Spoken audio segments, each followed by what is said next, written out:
Hello, denizens. Welcome to Science Tech Stand-Up, where I talk about science and tech while I'm standing up. Probably the only truthful thing I will say this entire episode.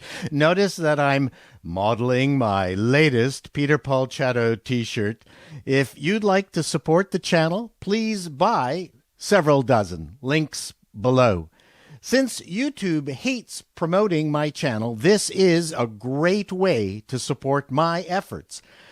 I have to start by mentioning that the commander, bad news, I've got terrible news, the commander of former President Orange's Space Force has been fired. Yes, he was claiming that Marxists have overrun the military. Of course, he was on a tour of conspiracy media outlets promoting a book on the topic. And here you thought the idea of Space Force was dumb enough on its own. This item from New Scientist caught my eye and other parts of my body.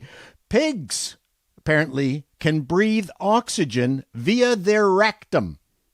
So humans probably can too. Sometimes these items just write themselves.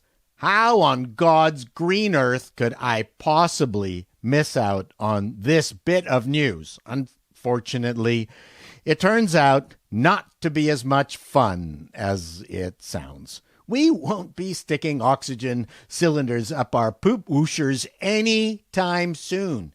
The idea behind it is that rather than a ventilator, which has all sorts of issues with painful intubation and being put in a coma, perhaps providing pure oxygen through your fart factory would be a better alternative.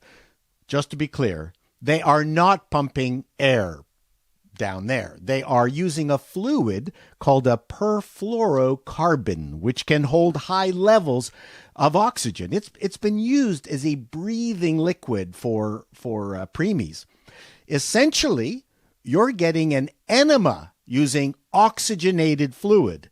This will certainly give new meaning when your doctor asks, "Breathe in, now exhale." I really liked this next item. Apparently, COVID-19 and all the 6-foot distancing at supermarkets has drastically affected impulse buying at the checkout. Down 30% because we're no longer standing right behind the next person in the checkout line. We are no longer perusing the impulse purchase options such as candy and gum and the Enquirer's latest, "Will Pitt and Aniston get back together?" Ironically, the pandemic has been a boon to staple purchases, but not to impulse shopping. Waiting in line, according to the industry, is called dwell time. The more you wait counting the pimples on the back of the shopper in front of you, the higher the rate of impulse purchases. One of the best rules we followed as parents with our 2 kids was no impulse buying at the checkout. We were so tired of seeing parents yelling at their corpulent, screaming kids begging for treats who were already so fat that it took 2 tubes of lube just to squeeze them out of the child seat of the grocery cart that the wife and I decided no, impulse buying was the best way to go. You thought traffic was bad here on Earth? Well, China has landed its Mars rover, named after the god of fire. It joins 5 other rovers in various stages of operation or auto-wreckage on the Red Planet. Sojourn, Spirit, Opportunity, Curiosity, and the recent Perseverance. Things are getting very competitive between the U.S. and China on multiple fronts. I hope we're not going to see any demolition derbies on Mars anytime soon, although that would be very entertaining. I've always hated business team-building exercises, but with the pandemic slowly abating, I'm thinking just getting the team back into the building will be an exercise. I'm a boomer. I admit it.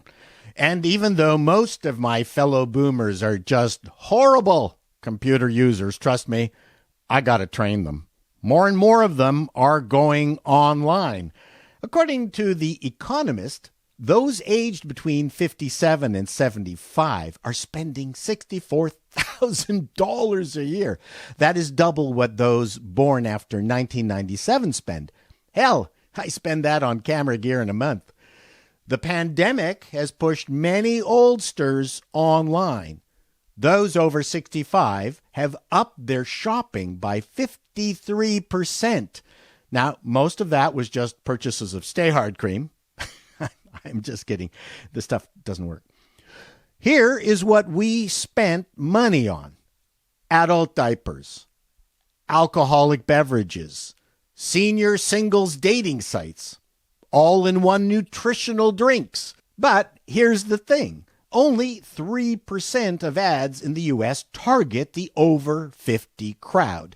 That might be short-sighted, but honestly, I hate seeing ads with old people. It reminds me of my own mortality. One thing that does scare me is watching American TV and all the drug ads you have. Up here in Canada, we can't promote pharmaceuticals on TV. That's illegal. When I'm watching a show on a U.S. channel, it's wall-to-wall type 2 diabetes or incontinence or cholesterol or COPD medications with disclaimers that are longer than the actual ad that always includes may cause death.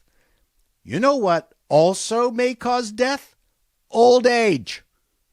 I hope to be around a few more years doing the Peter Paul Chato show here on YouTube. You can help with my medical bills by buying my t-shirts. Till next time, be seeing you.